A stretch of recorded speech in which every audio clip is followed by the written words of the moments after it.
they always tell people in there to turn off their cell phones, but I'm not in there when they do that, so mine always ring.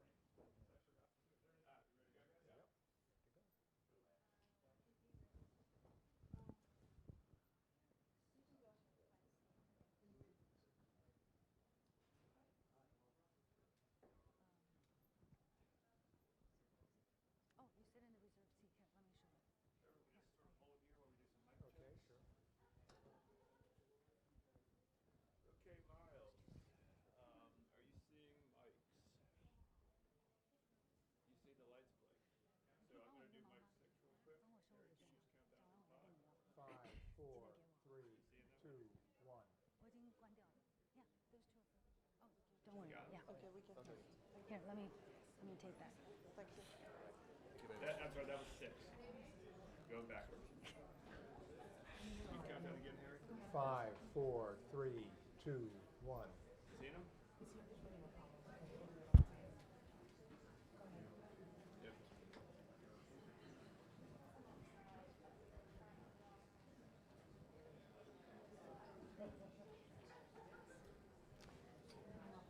Come on in, guys. That's great. Yeah, this is, oh my God, I see, yeah. Oh, this is great. Yeah. As soon as we get these mics going, we're going to be good. So let's do. Well, the McIntyre School did a huge job. They were constantly pushing. Count down from 5, please. 5, 4, 3, 2, 1. Got him? All right, let's move on to mic 4. Rush, can you count down from 5, please? 5, 4, 3, 2, 1.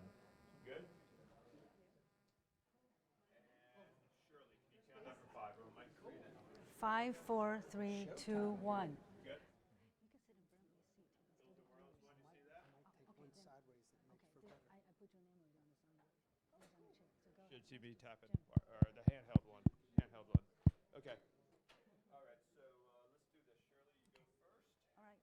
Oh, I'm So sitting you're on going to this. be far left. No, that's Shirley. We're going to all walk down this way. Let's see. We want to go. Yes. Okay. Rush next. Then Karim. Then Harry. Then Karen, Bill. you want to leave your bag with Christina? Yeah, can I get this to you? That's a good idea. Podium out. I The will. last. Yeah. Sounds good. I will only need this. Yeah. Sure, but let me go up there before you. There you go. Thank you. I was going to move it when you were done, so if you don't need it, I'll move it right now. No, I do. Oh, you want to? Yeah. That podium, then I'm going to. Okay, great. Thank you. Next. So, yeah, you go.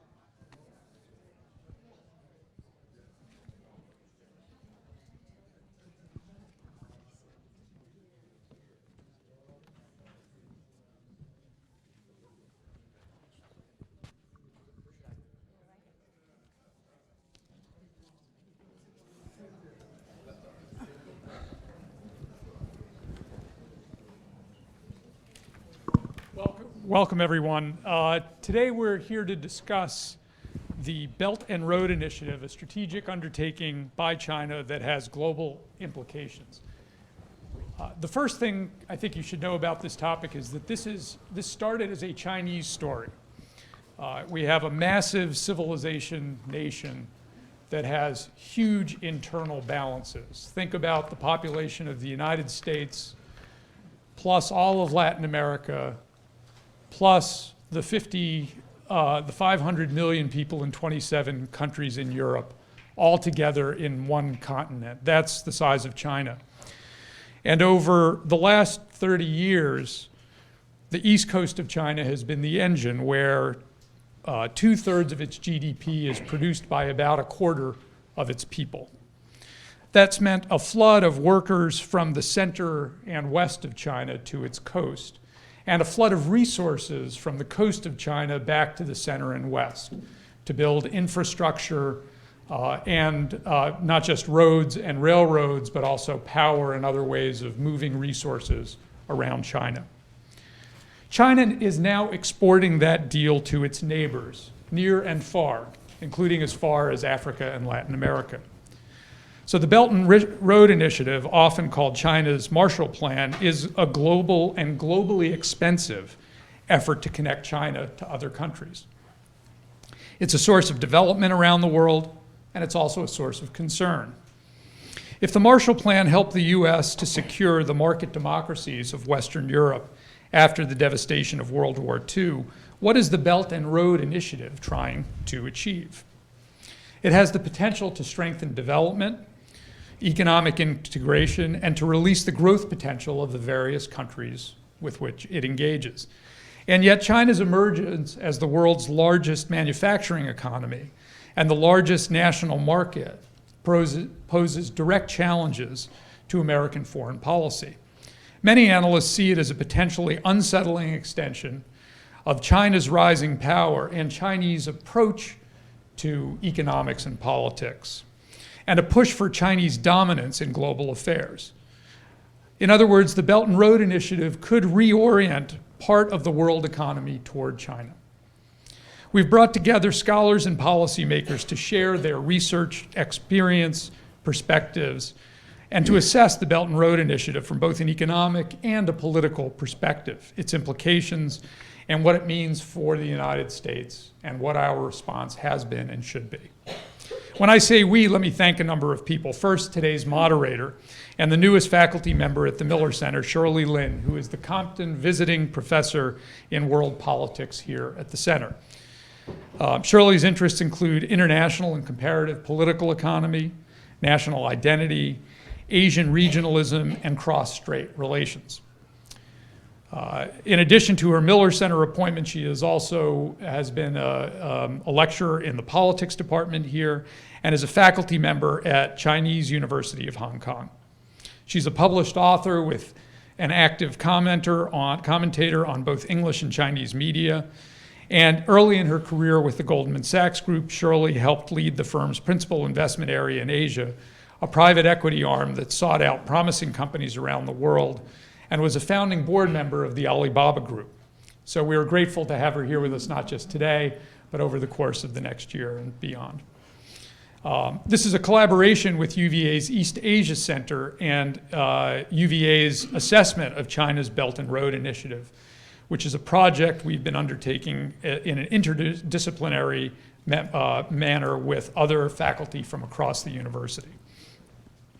And then, of course, our terrific events team here at the Miller Center, led by Christina Lopez-Guittardi-Chow, with the help of many who you know, and others on staff who you've seen. But I want to make a special point of thanking Christina for this, because at the beginning of this calendar year, we scoped out, thinking forward across the election of 2020, what were the issues that were going to dominate US politics, and US-China relations is certainly one of those. The group that Shirley will moderate is a terrific one. First, immediately to my right at the left of the panel is Harry Harding, who is filling in for Catherine Kaufman from the Overseas Private Investment Corporation, who was called away on an emergency to Rwanda, of all places. Harry is the founding dean of the Batten School of Leadership and Public Policy here at UVA, where he remains on faculty, but we are proud to call him a member of our team as well, as he's been a senior fellow here with us at the Miller Center for the last year. Before that, he was the dean at the Elliott School of International Affairs at George Washington University, and prior to that, a senior fellow at the Brookings Institution, and a professor of politics at Stanford. He's the author of many books on Chinese politics, on US-China relations in all its dimensions, political, economic, and strategic security. And he's had a range of appointments at universities in China, Hong Kong, and Taiwan. He's not just a leader in the field, he's one of its giants. To Shirley's left is Rush Doshi, who is the director of Brookings China Strategy and Initiative and a fellow in foreign policy at the Brookings Institution. He's also a fellow at Yale at the Yale Law School's Paul Tsai China Center, and his research focuses on Chinese grand strategy as well as Indo-Pacific security issues. He looks at the evolving military, economic, political, and informational components of China's grand strategy, in addition to the broader implications of China's growing global influence. And then finally, Kerem Kosar, who is an associate professor of economics here at UVA, whose research focuses on international trade, economic geography, and industrial organization. Before joining our arts and sciences faculty here, he was an assistant professor of economics at the University of Chicago's Booth School of Business and at the Stockholm School of Economics. His research on global markets reflects his continued interest in how borders in space affect economic activity. It's a terrific panel led by a terrific moderator, and I'm going to turn it over to Shirley. Thank you very much, Bill. We're excited to be hosting the first, I think, event here at the Miller Center on China's foreign policy and, more importantly, the American response to such an important initiative.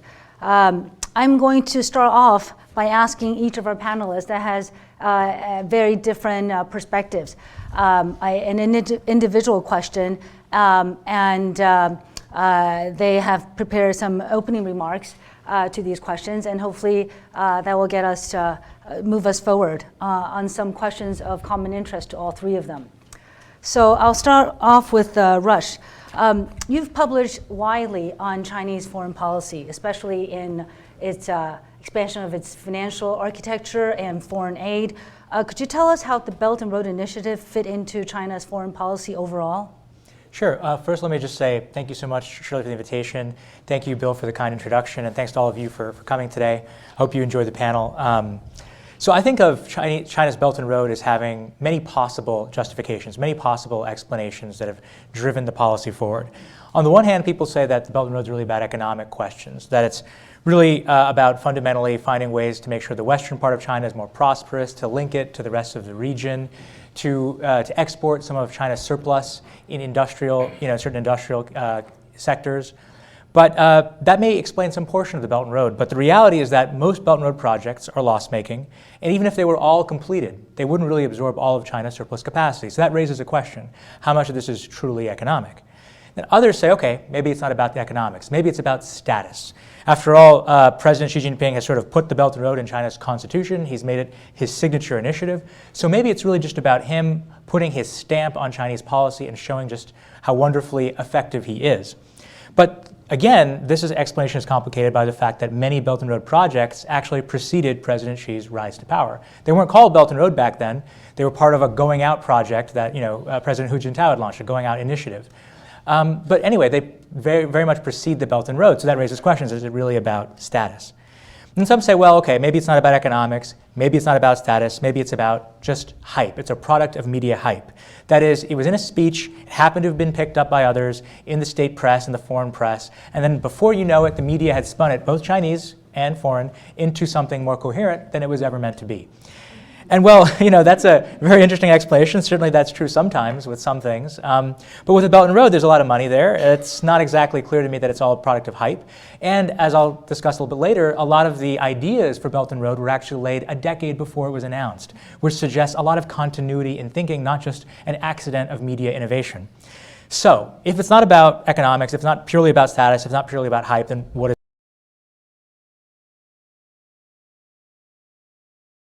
fits into the question, Shirley, specifically, is Chinese grand strategy, and in particular, Chinese security.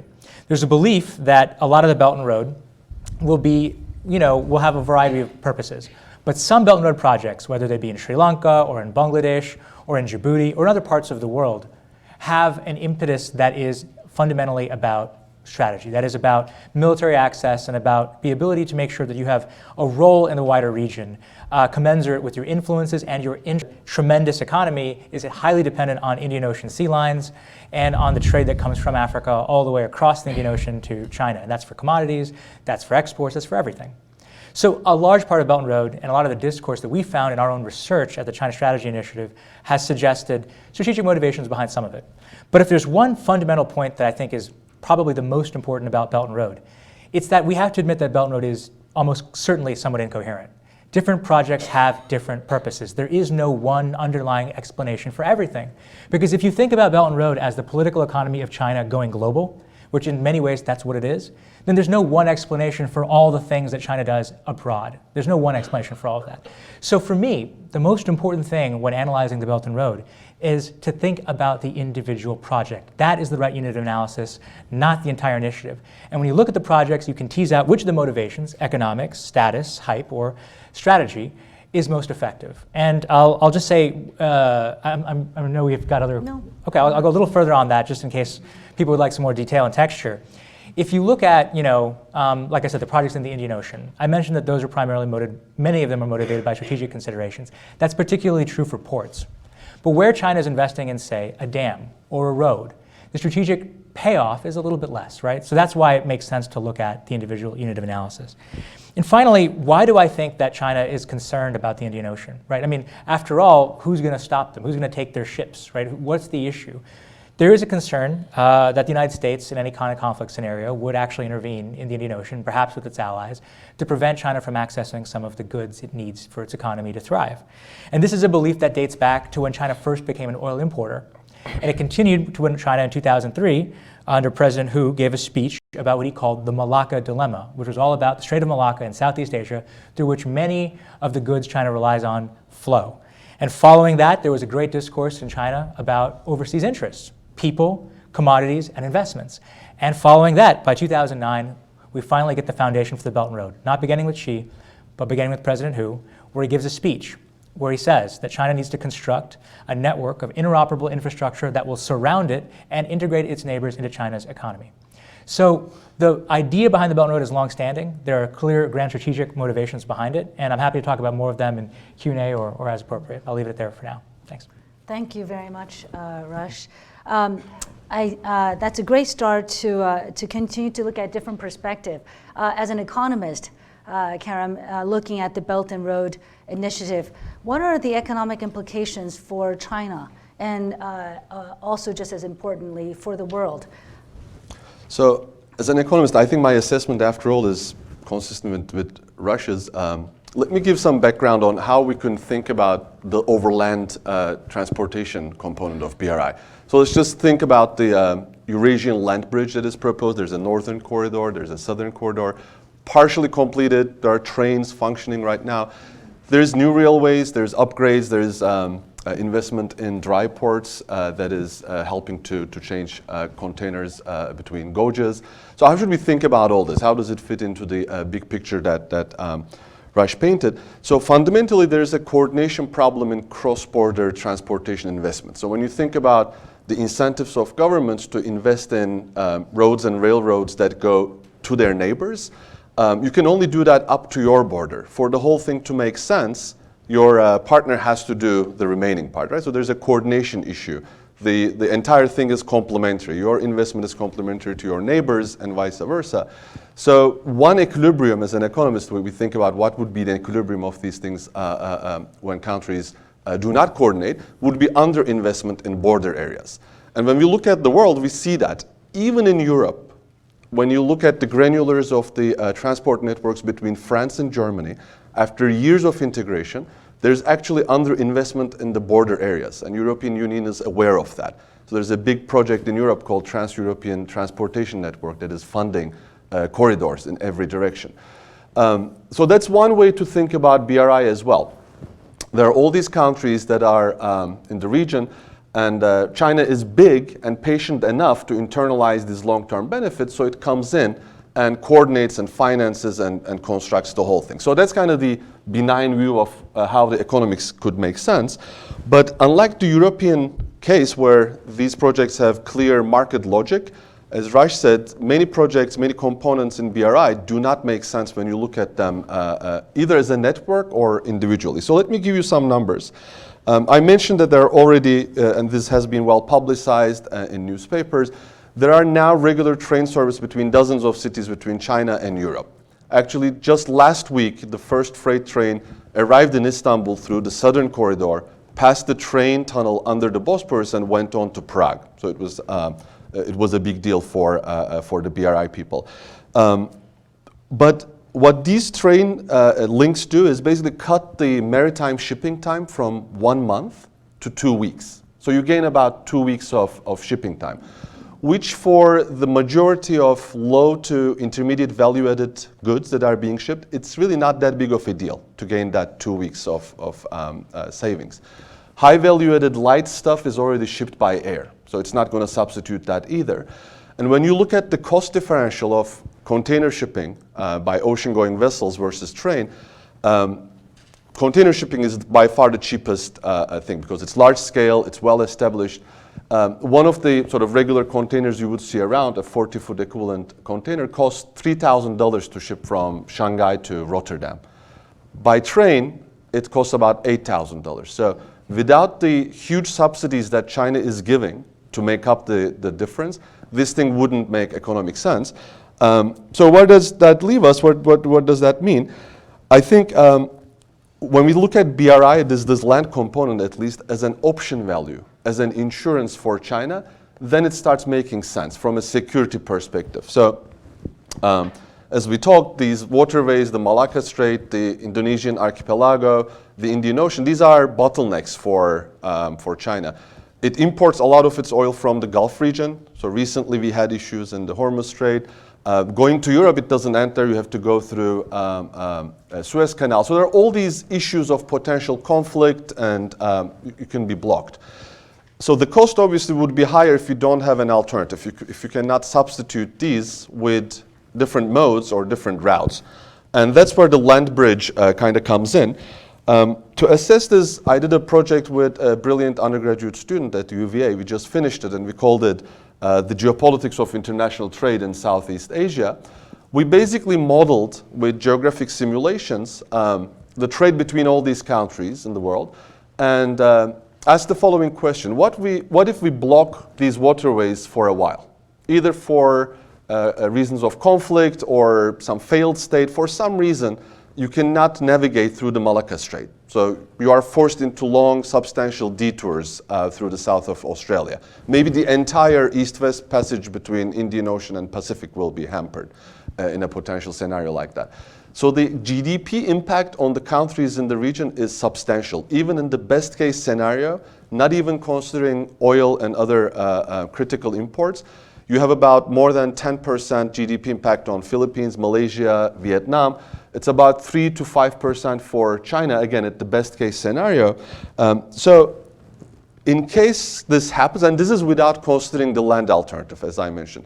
Now, if there's a conflict, if you have a pipeline as it is proposed through the Pakistani corridor, then you have a lot more diversification into your shipping routes. So China would be either less held up through potential disruptions or would have a higher leverage in exercising power in the region. And perhaps all these ports in the Indian Ocean and even the South China Sea dispute is potentially related to that. But I would be happy to talk more about that next time. Great. And as Karen was talking, I forgot to remind you all, I am just as confused as all of you. When we say one belt, one road, it's actually one road, one belt, because also they've changed the name a few times. It's now Belt and Road Initiative. So to clarify where the belt is, where the road is, we have a map for you on the screen just in case. But actually, the road is the belt, meaning the belt is over land and the road is maritime. So, in Chinese, 一带一路 has remained the same term, but in English, they've decided to revise it a few times to beautify, perhaps, to improve the image of the project. So on that note, what is the American government doing about this? Here at the Miller Center, our mission, of course, is to look at challenges facing the American presidency. So we're very lucky that Harry can step in to fill the role, and he knows OPIC quite well. But our president signed into law in October 2018 the BUILD Act, and as part of the BUILD Act, OPIC will be performing a function that is quite important. And Harry, could you tell us what are we doing about it? Sure. I won't focus so much on our institutional innovations. I think we'll do that later in our conversation. But let me begin simply by saying that the American response to the Belt and Road Initiative has been skeptical from the beginning, opposed next, and now extremely hostile and looking for an alternative. And let me explain what has happened here. When this first was put forward, the Belt and Road Initiative, the United States was skeptical for several reasons. First, the United States has become, over the years, more skeptical about physical infrastructure in general, at least in the sense of transportation infrastructure. believing that there are other more important things that foreign countries and international financial institutions should do to promote government and growth. In particular, there was great skepticism about the way in which the Chinese would finance infrastructure projects, believing that they would not impose the conditionality on the recipients that the United States has increasingly felt were important, whether through conditions imposed by the so-called IFIs, international financial institutions, the conditions imposed by our own government agencies, such as the Millennium Challenge corporations, that the Chinese would basically not impose strict conditions, would make loans on basically political criteria, and the results at a minimum would be mixed, if not negative. In particular, the United States was opposed to therefore, to the creation of the Asian Infrastructure Investment Bank, which was the lead agency that the Chinese were trying to put together. It would be another international financial institution to provide the funding for infrastructure projects in Asia, as the name implies. The United States refused to join itself. It lobbied very hard with all of its allies to block them from joining, succeeded in convincing Japan not to join. Not a very hard sell, because this is a direct rival to the Japanese-dominated Asian Development Bank, which has been the lead regional IFI for many decades. But most of the other American allies have decided to join, and of course many American, or at least some American allies, are now accepting development projects, infrastructure projects that are part of the Belt and Road. The skepticism has turned to criticism as some of the Belt and Road projects have turned out to have a variety of problems. These vary. There's been a concern about labor standards. There's been a concern about the use of Chinese managers and laborers rather than locals, lack of concern with environmental protection, and above all, the financial terms, which have basically been loans by Chinese commercial and policy banks for projects that have been unable then to repay the loans. And basically the collateral that has been put up has been, in one way or another, ownership of the project involved. So the American criticism has been summarized in the phrase loan to own. In other words, you make a loan knowing, supposedly, you won't be able to get the payments back, and you seize control. Now, whether this was the intention, as the Americans have implied, or whether it was simply the result of poor project planning and poor due diligence, as some say, we'll probably get some more opinions. I'm not in a position to come to judgment. I'm sure that this is another example of it depends on the particular project. But I think that this criticism, which has become sharper and sharper, has ignored the distinction between the Asian Infrastructure Investment Bank, which I think the case can be made has been doing a much better job than the Chinese commercial and policy banks, which have put out some quite bad lending, and we've seen the political pushback. I think that the Americans have had also, however, to put together an alternative. And that is what was created by what Shirley just mentioned, the BUILD Act, which, as most legislation, is now an acronym, better utilization of investment to, and I think the term changed, leverage to lead development. And that will put together OPIC, the Overseas Private Investment Corporation, and some of the lending facilities of USAID to do various kinds of infrastructure. We'll talk about this more in detail later. But above all is supposed to provide an alternative because of its emphasis on private investment rather than by government lending or even bank lending. So this is supposed to be a new type of development finance, and we'll be talking about that a little bit later. Well, thank you, Harry. Harry reminds me that, of course, we should step back a moment and think about why did the Belt and Road Initiative emerge? What kind of gap is it trying to fill? Does the world need this? And look briefly at the rest of the world's response and each of your assessment of how the initiative is going so far. Can I start with Rush? Sure. So as I kind of mentioned, part of the Belt and Road's background is in going back 20 years to China's concerns, as Karen mentioned as well, about resource security. So 2003, that speech that I mentioned about the Malacca Strait. 2009, that speech that President Hu gave about building infrastructure all around China, connecting China to the region. But then a lot of other things happened that are important to note. In 2009, that same year, the idea for the bank that Harry just mentioned was sort of released, the Asia Infrastructure Investment Bank, AIIB. That idea came out in 2009. It was presented at a regional forum. So they were already thinking, okay, if we want to do this, what institutions do we need?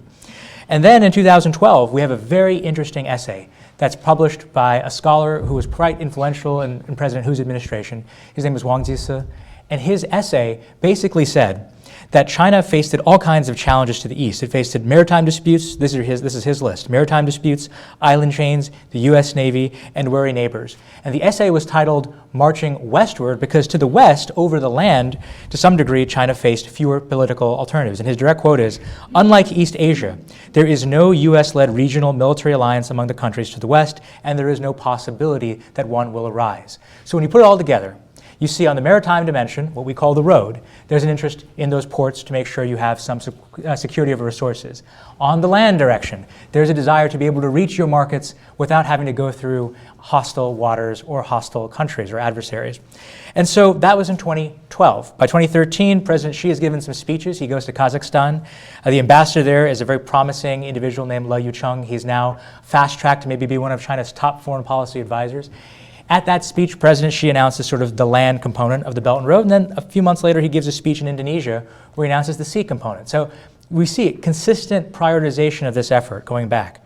And then in 2014, President Xi talks about AIIB, but he doesn't mention it as this beautiful bank that's going to kind of work the way that the ADB and other banks work. He mentions it as in service of the Belt and Road, although that does change because once European and other countries join the bank, they want to put in their rules, they want it to work a little bit better, and the bank is sort of liberated from this exclusive the Asia infrastructure effort of the Belt and Road. So that's kind of the history of it, right? And so what is the context that gave rise to, well, again, there's the resource question. There's also an economic question. And so this is something that Karen was mentioning as well, but there are actual economic gains to be had and realized from some Belt and Road investments, from greater connectivity. There have been countless reports by development banks suggesting that Asia needs trillions of dollars of infrastructure to succeed economically and continue growing in the next several decades. Those challenges continue to mount when you consider climate change and other factors. So that became the political rationale publicly for the Belt and Road. Look, we have this massive infrastructure gap across Asia, and we're going to be able to fill it. The only thing is that in some cases, they're not particularly filling it in ways that are productive economically, and they are filling it in ways that could be useful strategically. So let me just end by talking about a few of the ways in which countries around the region have been concerned. So you'll notice that there are concerns about the politics, right? Some countries are upset that some bribery and political interference is involved in Chinese projects. And there's documented cases of bribery in everywhere from Sri Lanka to Ecuador, where firms have been bought off, vice presidents' children get major loans, et cetera. Some of the concerns are security related. Countries fear, obviously, that China has strategic motivation. So in Sri Lanka, when Sri Lanka was unable to pay back its loan on the Hambantota port, which was about $1 billion worth, the port was eventually given to China for a 99-year lease, right? And in that negotiation, China actually asked that it be able to use that port for military purposes. Those documents were leaked. The Sri Lankan government said no, in part because India, right next door, didn't want to see the Chinese Navy on its doorstep. And then there are economic concerns. Countries can't pay back the loans, are frustrated about procurement requirements that advantage Chinese labor, advantage Chinese companies. And so what have we seen? We've seen countries around the Indo-Pacific actually scale back projects. Indonesia, Thailand, Bangladesh, Nepal, Sri Lanka, the Maldives, Myanmar, and even Pakistan have at some point asked China to scale back programs or have said they want to cancel them. And yet the most important thing about this is despite those concerns that are spreading, the Belt and Road is still quite resilient. It's resilient because China has resources, it has technical know-how, it has no real governance requirements, so it can move fast for these loans. It doesn't have that many competitors in this space.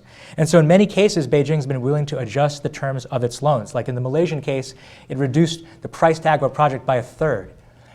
So those are kind of clever ways in which the project has shown resilience. In Indonesia and Thailand, halted rail projects were restarted. In Bangladesh, they switched from a port project that was supposed to be built by China to Japan, but for the next port project, they asked China to help out. And then in Nepal, they were building a bunch of dams with the Chinese. Then a new government came in, they weren't happy about it. And then another government came in, they were much more bullish on the dams, and they wanted to add a rail line underneath the Himalayas to boot. So you see there's a lot of resilience for this initiative despite all the problems I mentioned, despite the strategic rationale, because people still want the infrastructure, even if it's costly and even if it's wasteful. And I think maybe the best example, and this is where I'll end, is Sri Lanka, going back to the country that essentially coughed up a port. Sri Lanka had to cough up a port because of over $1 billion in loans, right? It couldn't pay it back. Interest rate was too high. So it coughed up the port. It got the loans waived. But just this February, it went back to the Chinese government and asked for another $1 billion in loans. And remember, $1 billion is the amount they couldn't pay the last time for road construction. So that just goes to show that despite the current narrative and optimism in Washington that the Belt and Road is suffering, it has a lot of lives to go. And that's why U.S. policy response is so important. Well, Karen, do you agree that it's very resilient? It is, and I see that as part of learning too. China is new to this game. Western liberal democracies, either directly or through international financial agencies, have been doing that for a long time. They have well-established standards, loan assessment procedures. But China is in a sense learning. So are these countries who are not used to work with a different institutional setting. So it's been quite responsive from what I understand. It's not my primary focus, but from what I understand, there's a pragmatic approach of modifying things, working together, and also trying to get the Asian infrastructure investment bank more involved, which has standards and assessments that are closer to World Bank and an Asian Development Bank. But in terms of why it emerged, what gap it is filling, people talk about a large infrastructure need in developing countries, at the same time a savings glut in the rest of the world. So obviously we have a problem matching supply of capital with demand, with projects of high return. And the problem is private capital shies away from large infrastructure project investments in developing countries. It's very risky. There's expropriation risk. It really pays itself through long-term growth and the tax revenues that it generates rather than user charges. So it really requires a large agent like China with the risk appetite and as well maybe even the political leverage to induce behavior in developing countries to do that. I think that's kind of the, again, reasonable, meaningful gap that it is filling up. In implementation, there's learning. And also related to the standards, like some of these projects would have never been financed by World Bank, such as coal plants in Pakistan. There are about close to 10 projects in Pakistan that China is in a sense constructing, financing, it's exporting its coal technology, something that the rest of the world is trying to get off. So that's the sense, I think, in which there are problems as well as adaptation and learning through it. Harry? I think one of the problems here is that in many areas the United States has been, to use a soccer analogy, scoring own goals. In other words, scoring against itself.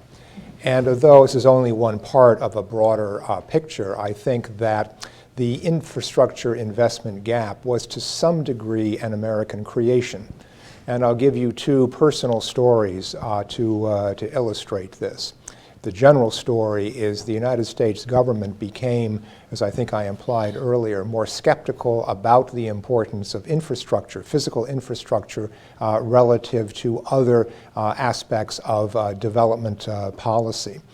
When I was in Washington at the Elliott School, I was involved in a number of meetings at the World Bank where they were moving from simply lending and financing to trying to improve the capacity of recipient governments to do policy, and then to do institutions, and then going down even to aspects of economic and political culture under encouragement, even pressure from the United States. I was on an advisory board to the Asian Development Bank as they did a strategic plan going forward. And there the American pressure was even more evident against a very skeptical Japanese bank leadership. And the pressure was, again, to focus not on lending for physical infrastructure, but for all of these others now going down increasingly to include aspects like women's empowerment, which is now, by the way, a major focus of OPIC and is something that Catherine Kaufman works on personally. So the United States was very skeptical about infrastructure for some of the reasons that were mentioned. We believed that this was, first of all, necessary perhaps, but by no means sufficient. There were other priorities. The belief was, erroneously, that the private sector could and should fill in this gap. And there was also a concern about the level of corruption that infrastructure projects entailed. And some ask, well, why didn't the American business community push back against this redirection of American aid policy? And one answer that I've heard is that because American corporations were not going to bid on these projects because they would run afoul of the Foreign Corrupt Practices Act. So my main point is that there were many aspects here. One was the growing need for investment by growing economies, neighbors not having been connected adequately by existing infrastructure, needing, of course, not just new investment, but continued investment to repair, renew, and upgrade infrastructure. And that the business community was not really in a place to do it because of the long timeline of investment projects. American-led or American-influenced international financial institutions were setting their priorities elsewhere. So that's why I say, to some degree, the Americans were busy scoring own goals, creating a situation that the Chinese were all too happy to fill in. I will continue with those thoughts, Harry, and ask you to elaborate. Can you describe how is the American vision different than that of the Chinese, as demonstrated through the Belt and Road Initiative, specifically as what you were talking about? I think the American government's response has often been, especially through what OPEC is doing, that we want to promote best practice, raise labor standards, empower women, at the same time that we're doing development. That is a vision that is extremely different than the one that the Chinese have been promoting. And as an extension to that question, do you think there's possibilities for U.S. and China to work together, given that there is a gap that all three of you have talked about that remains in the market? Harry. Oh, well, that's a lot of questions all in one. This is the last question for each of you. Right.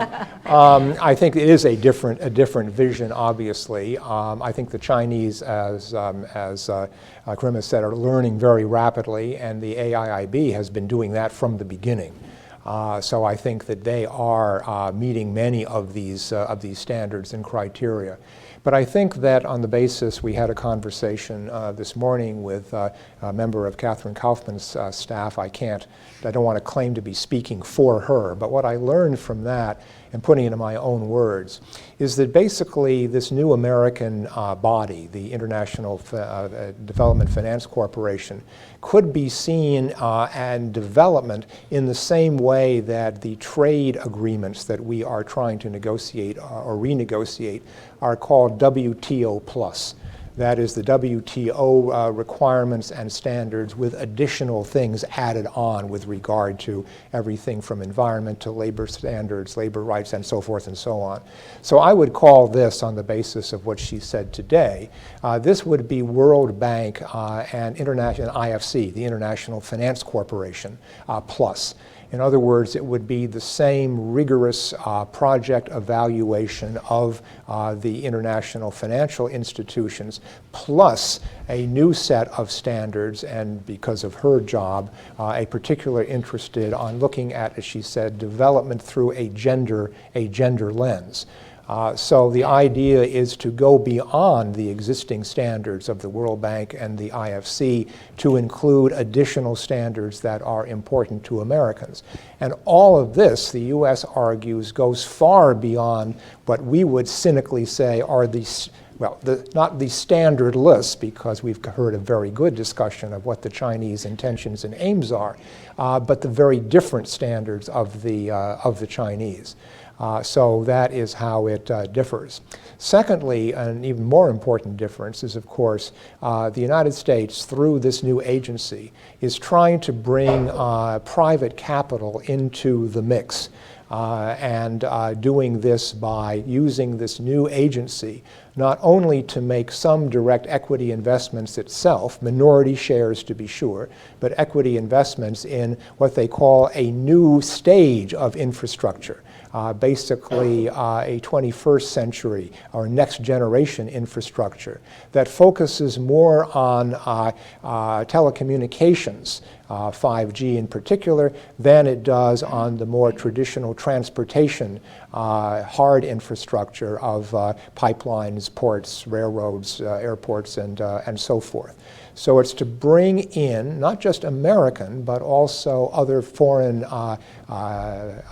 government agencies and foreign multinational corporations to finance development projects, infrastructure projects, through the private equity investment in addition to lending, and using this new set of what they call, what I call World Bank and IFC Standards Plus.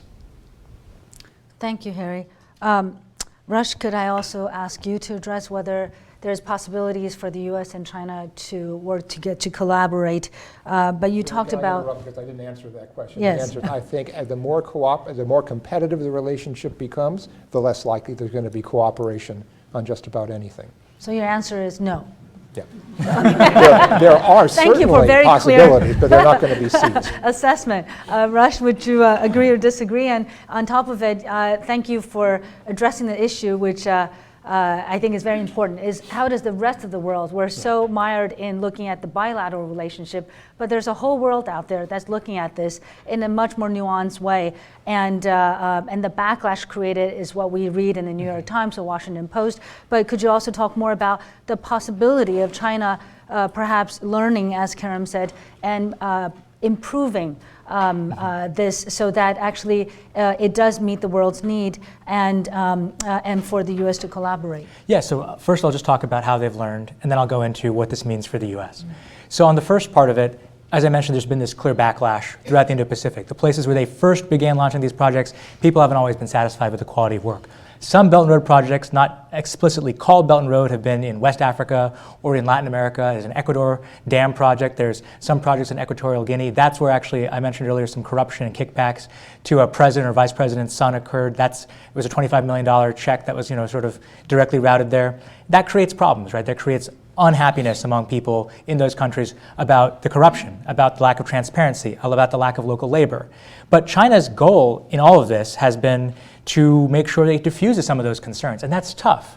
Because so much of the problems that Belt and Road experiences are a product of the fact that China's own political economy involves some of these components. It involves corruption, involves kickbacks, involves lots of waste, it involves lots of state companies. And so there's a certain kind of natural transmission belt between the domestic political economy and what they do internationally. So how are they learning? What they've said they're going to do, and this happened at the 5th anniversary in 2018 of the Belt and Road Initiative at a speech President Xi gave.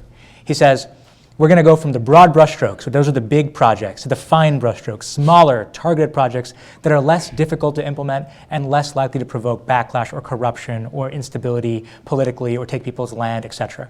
That's one. Two, they want to emphasize media. They want to tell the small stories of the people who benefited from the Belt and Road. They see themselves as losing an informational competition, and they see that they have to reinvest in information to be more effective. And finally, they want to make it a bit greener. They want to make more investments in the kinds of infrastructure that are going to be good for the climate, and they're also going to make it more silicon friendly. In other words, they're going to make the silicon belt component of the Belt and Road much more prominent. That's all that infrastructure for the internet. So that's what they're trying to do differently. What should the U.S. do? Can we work together? I kind of agree with Harry's answer that there's not a lot of scope for direct cooperation, but there is still some scope. Because, and I think of the example of AAIB as being great for this. AAIB began as a China-dominated initiative where they were going to hold all the capital and they were going to make all the decisions, and it didn't end that way. It ended as an institutionalized, well-functioning institution that does a lot of different things around the world. So it changed. Why did it change? Because it was held to standards. And the question for policy for the US isn't can we spend money every single place China's spending money? We don't have the money to spend. The question is, can we get China to spend the way that is good for those countries, good for democracy, good for security? Can we get them to meet certain standards? And what are those standards going to be? They're going to be, can we make sure that the projects are transparent, that there are multiple stakeholders? Can U.S. companies be involved? Because then there's an opportunity to monitor what's going on. Can there be efforts to make sure they're not as corrupt? Can we make sure that they're not investing heavily, or if they are investing heavily, that we have competing investments in the projects that matter for national security, like the ports where a naval facility can be based? So that's how we should think about this, sort of asymmetrically. How can we shape it rather than how can we completely overwhelm it? Because we'll never overwhelm it since the demand for it remains strong.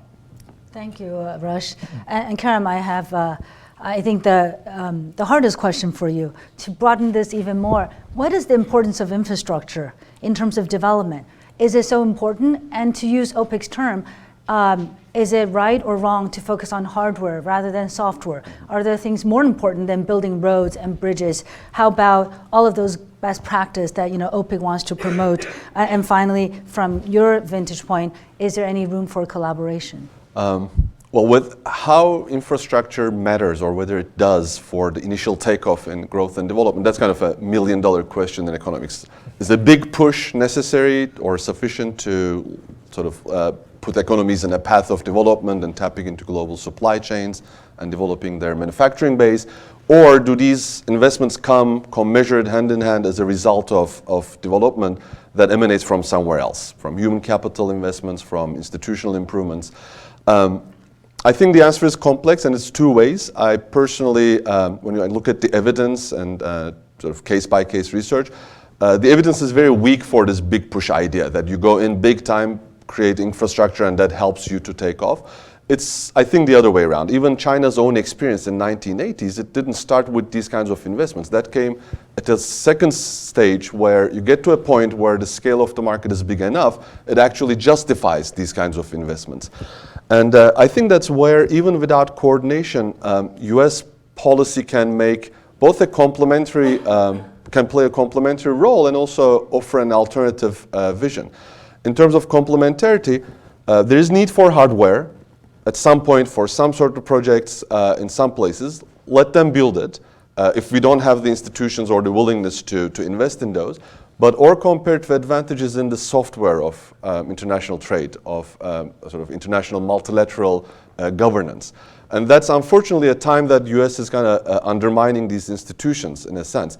The complementarity would be keep insisting on transparency, on human capital investments, on border facilitation, also remaining engaged with other multilateral agencies.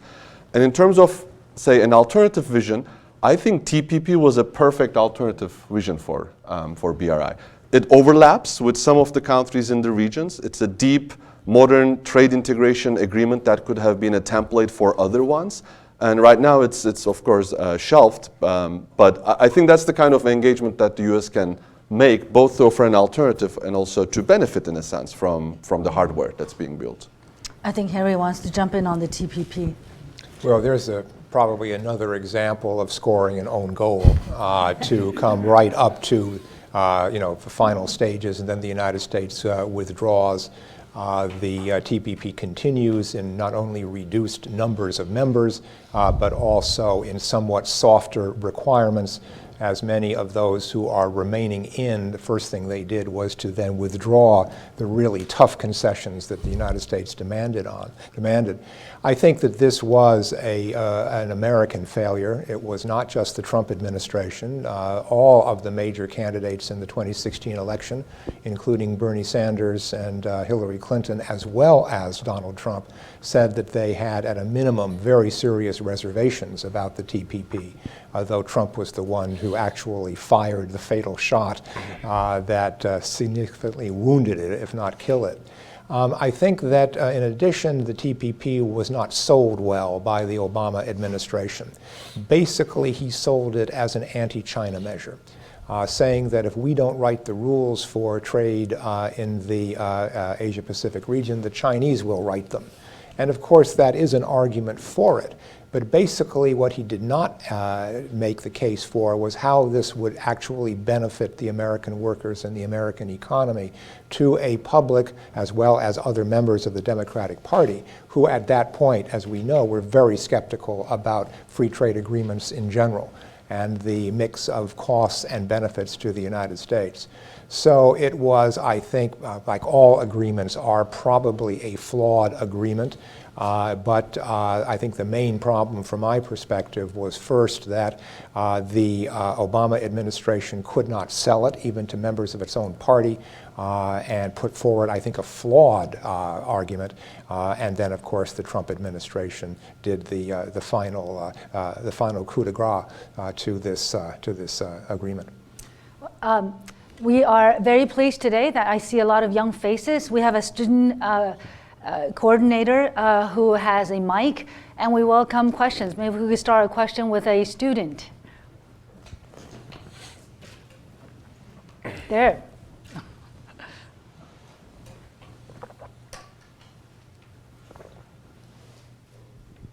Well, thank you for joining us. This might be a little tangential, might fall outside your exact realm of expertise. But over the course of the discussion of the resilience of the BRI, it got me thinking, how does foreign aid, I mean, purely humanitarian aid, play into these projects? Is it ever kind of packaged alongside it to kind of sweeten the deal, or how does that all work? Great. Should we start with anybody who wants to answer this question? I don't have a deep inside answer. Maybe Rush knows more about it. I'm not an expert on foreign aid, but what I can say is that Belt and Road investments have usually gone along with a marketing strategy. So for example, when China invested in Pakistan for it's called CPEC. It's the major Chinese effort to sort of do Belt and Road in Pakistan. There's many components to it. There's the hard infrastructure, there's sort of the media strategy, there are side benefits and aid that are also mentioned, and then you see this all packaged together for big speeches. For example, when China goes to Africa and engages in the China-Africa Cooperation Forum, CACF, it'll mention infrastructure investments, again, alongside other kinds of efforts, which include aid, which include trade, which also include, again, political benefits of wide varieties. So sometimes it's packaged for political benefit, for maximum political impact, and sometimes it's not. Yeah, I'd also say that development assistance, let's not call it aid, has a variety of forms. There are some grants, though I think those are a relatively small amount, in other words, just gifts, grants that don't have to be repaid.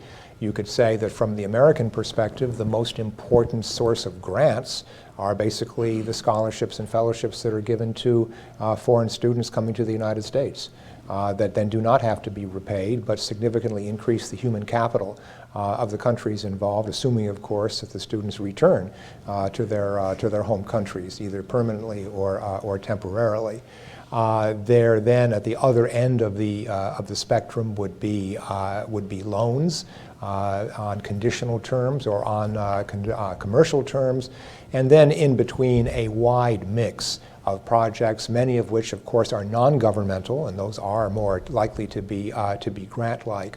And I think Americans would say the most important form of assistance is basically what is provided through an open market. In other words, private investment, bringing not just capital, but also technology, design, branding, marketing networks, supply chains, and so forth, extremely important. Then the ability to export the products of those and other manufacturing sites to open markets in the United States and other places. So it's a very, very complicated mix in which grants probably have a very, very small proportion. And basically trade and investment, I think, has been the biggest driver, at least from the American perspective. Thank you. Great. We have two. Dale here, and there's one there first, and then Dale will be next. Yeah, a very basic question. Who manages the BRI? Is it the bank? Is it the military, or some other part of the Chinese government? I know all of them can speak to that, so maybe we'll start with Harry and come this way. I think probably the answer is no one, and that's one of the problems that some Chinese say. It's not well coordinated. But I'll let Rush give a more informed judgment. Oh, well, do you want to go I think there's an agency, you probably know the name, and I forget. There's a national coordination agency in China? It was previously called, there was a leading small group. These are the party institutions that are generally used to coordinate now increasingly state policy as well as the party positions on issues. So they actually sit above the state and penetrate the state. There was a group for the Belt and Road that is now a commission, but it's still a party commission, more powerful. That does some of the coordination. There are a variety of other stakeholders that are pretty important, but to Harry's point, it's not well coordinated. That's why some projects are particularly well run and some are not, and the complexities of the local environment are part of that. There was an effort by President Xi to kind of bring greater supervision in to the Belt and Road as well, both party and state supervision, so there have been more supervisory efforts directly put in place, especially since 2018. And then, of course, the banks have their own processes to determine whether they want to invest. There's a due diligence process at any of the big policy banks. Sometimes the due diligence process is waived. I had a chance to interview some people at one of the banks, and I said, "Oh, you work on the due diligence team. That's exciting. I'm very excited to hear more about what you do." And they told me that if they get a certain signal from the top, then they don't do proper due diligence, and the project just goes forward. So that's why the initiative as a whole, which, by the way, it's in 100 countries, right? It's, something like maybe $300 billion has been allocated. There's just no way to monitor all that effectively. So that's why they have a problem. And I would just add to that, in terms of my own research, I look at a lot of the Belt and Road Initiative investments. On an individual basis, the due diligence is poorly done, but no more poorly done than non-political projects. Meaning there's a capacity issue in China in terms of the ability to carry out infrastructure due diligence, make mezzanine investments. So the lack of coordination on top of it, the capacity vacuum makes it quite difficult to say it's just because they're political that they obviously are not doing their proper due diligence. Just very quickly, Yes. the one that seems to be better coordinated is the China-Pakistan Economic Corridor, because it's easier, it's one-to-one. There is a yearly meeting between the agency, the name escapes me, but it's something like National Development and Coordination Committee in China, with its Pakistani partners, where they review and they respond to demands and tweak things. So that's the one that seems to be, it's one of the biggest projects, Yes. the corridor. Yeah. It's Yeah. one that The makes biggest. economic sense Yeah. and also seems to be bilaterally better coordinated. I think as all of them have mentioned, Pakistan is the highlight of the Belt and Road Initiative so far. Early success, easy coordination, very exceptional, if you will, in the portfolio. Dale, at the microphone.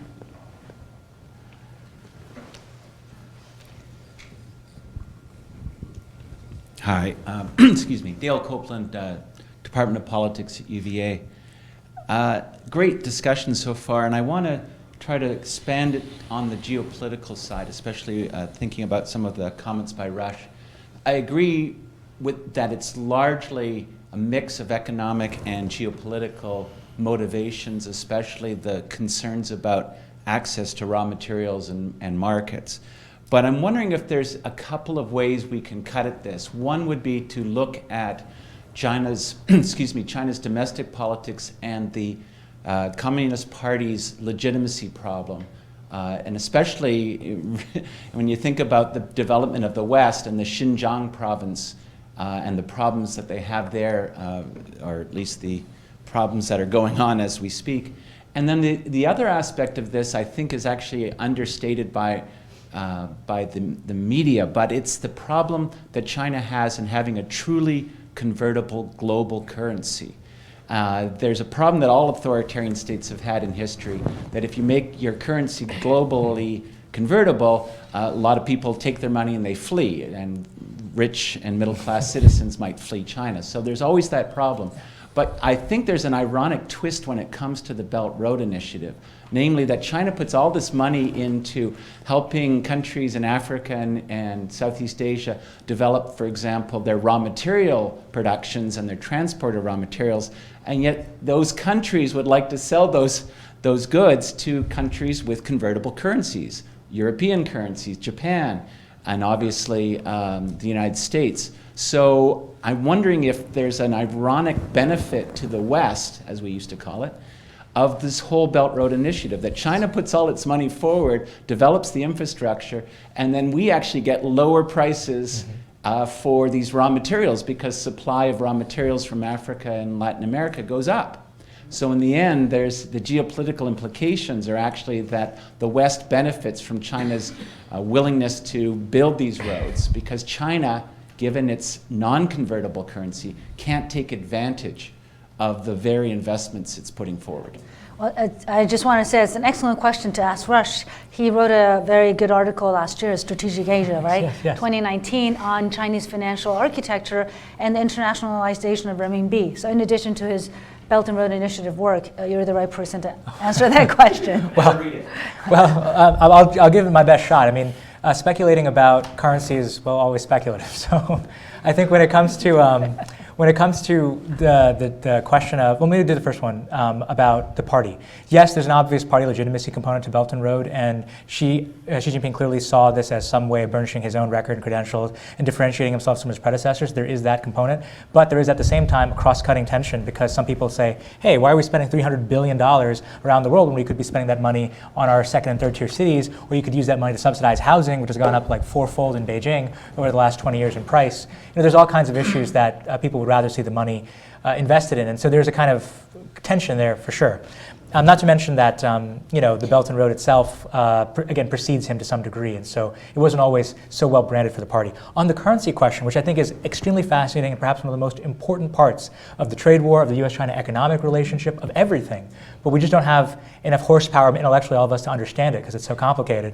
I did take a stab at it. My view was, look, the dollar is pretty hard for the renminbi to dislodge. They don't want to completely open up their accounts, because if they do, there's going to be instability, there's going to be capital flight, and even if there weren't, there's the possibility of volatility that would affect their ability to control the economy and manage employment. They don't want instability. Stability is necessary to keep the party in power. So that's their fundamental view on the issue, that this is a very concerning thing to do. That being said, there are all kinds of ways they've tried to get around this question. They know authoritarian countries have struggled with the fact that they haven't made their currencies fully convertible. And so what they've tried to do is two or threefold. Number one, sign a lot of swap agreements with other countries. That way, instead of having to work in dollars, they can work directly in renminbi. That works sometimes, doesn't work all the time, but you know when it works really well? When China has political leverage over those countries. And how does it get that leverage? Ironically, through the Belt and Road in part. So if you think about, and this kind of goes to Dale's last point, which is the Belt and Road on net good or bad for the United States? It's hard to say. I actually am very sympathetic to the view. There's a lot of good things about the Belt and Road if it's done right. If it's not going to take over, not going to cause corruption, not going to cause elite capture, and not going to create governments that are overly deferential to China, then infrastructure is a good thing. It means that products are getting to the market. It also means that some of these countries can invest in light manufacturing in the future, because they'll have networks, infrastructure networks, that allow them to export. So there's a lot of possible benefits, but you don't see those benefits if the country doesn't have accountability at the local level over its political elites. And so when the money is opaque, when the media is constricted, for example, China sometimes invests in the media of these countries to prevent reporting about the Belt and Road, when all those things converge, then are we really going to get to that rosy world where these countries benefit? Final thing on currency. There are ways that you can think about U.S. financial power and say that's because the dollar is dominant. Yes, that's partly the case. But it's also because the United States has disproportionate influence over the tubes through which the dollars flow. In other words, it has influence over architecture, the financial architecture. And there the big thing is SWIFT, right? People have heard about SWIFT. It's actually based in Europe. But SWIFT is a system that allows banks to talk to each other and make payments much more easily. China has set up now, since 2013 and 14, its own alternative to SWIFT that works in messaging, that also allows banks to talk to each other, but without going through the US system. So that gives it the ability in the future to allow currency transactions in the dollar, in other currencies that aren't really going to go through the US system and that aren't vulnerable to US bottlenecks. That's a way of circumventing American financial power without replacing it. So we should think like how they'll think. They're going to be scrappy. They're not going to be able to take on the dollar head on, but they're going to find all kinds of ways to erode its political power. And I know, Harry, you could. This reminds me. One of the questions I wanted to ask, but we ran out of time, was to talk about domestic backlash on the Belt and Road Initiative and party legitimacy, Harry. So maybe you could address that as part of your research, and in addition, through your work on the Financial Services Volunteer Corp, I know you also have a view about the Chinese circumventing SWIFT and how the currency works into this question. Right. Well, I think that the backlash in China to Belt and Road has already been well covered. By the way, we apparently have this kind of backlash in the United States too against even this new International Development Finance Corporation. Why are we spending American taxpayer dollars on this instead of on security. So they have to make the case that this does enhance American security as well. So in each case, when resources are scarce, you're going to have debates within countries about how to allocate them. But let me speak to Dale's question. I think one way of looking at this is through some version of network theory, the concept of networks. Basically, these infrastructure investments, whether they are airports or basically 5G networks, are networks. And what we know about, or what I know about networks, is that there is a huge advantage of being at the hub of a network. Basically, you get some access to a kind of if you remember the analogy from Bonfire of the Vanities, you get the crumbs from the slices of cake as they're passed from one person to another, and that adds up. So there are transaction fees that are charged and gains that come with that. Also, you create what in the 50s and 60s scholars call dependency. You become dependent on the hub of the network on which you are on the periphery. And that limits your choices, limits your options. Now, whether those situations exist so much today depends on whether these are centralized networks with a small number of hubs, or whether they're becoming more widely distributed. In which case, the concept that's been used to advertise one of the new books on the Belt and Road Initiative that read, in the past, all roads led to Rome. In the future, they will all lead to Beijing. That's that notion of that Beijing is trying to be the hub of networks to get transaction costs and to increase dependency. But if there are more distributed networks, then those advantages will decline. But I think that part of the American skepticism is the idea that China wants to create relationships with smaller developing countries and to make them dependent on China in a variety of ways. Great, John. Wait for the mic. My name is John Brandon. I'm with the Asia Foundation in Washington, D.C. I thank you all for your comments. I was sort of going back to Harry's comments about the United States kicking goals, I guess, against itself. I mean, when the USIDFC, now has just been created, it basically took OPIC plus the Development Credit Agency of USAID, merging it together and doubling its budget from 30 billion to about 60 billion. As I understand it, in almost the 50 years of OPIC, the financing for projects never came close to bumping up against when it was $30 billion. So what gives the United States government confidence and that the private sector will want to utilize this new organization? And then secondly, this requires eyes and ears, and you need personnel. My area specialty is Southeast Asia, politics and government. And when I was going around the region, the best I could ascertain was that we have 2 people in Bangkok responsible for the whole region to look at all of these countries and what opportunities there might be.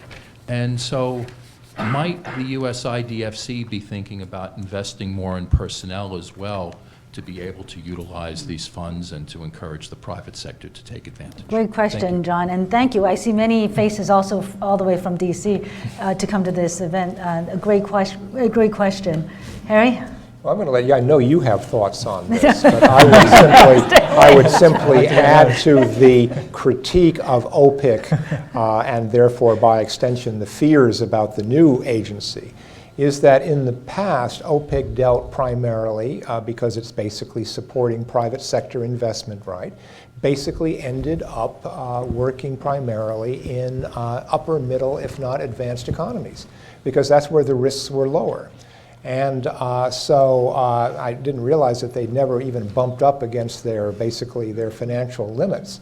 But to the extent that they were doing investment guarantees of various kinds, they were basically doing it in a low-risk set of countries, economically, commercially logical, but not necessarily the best, what the Congress intended.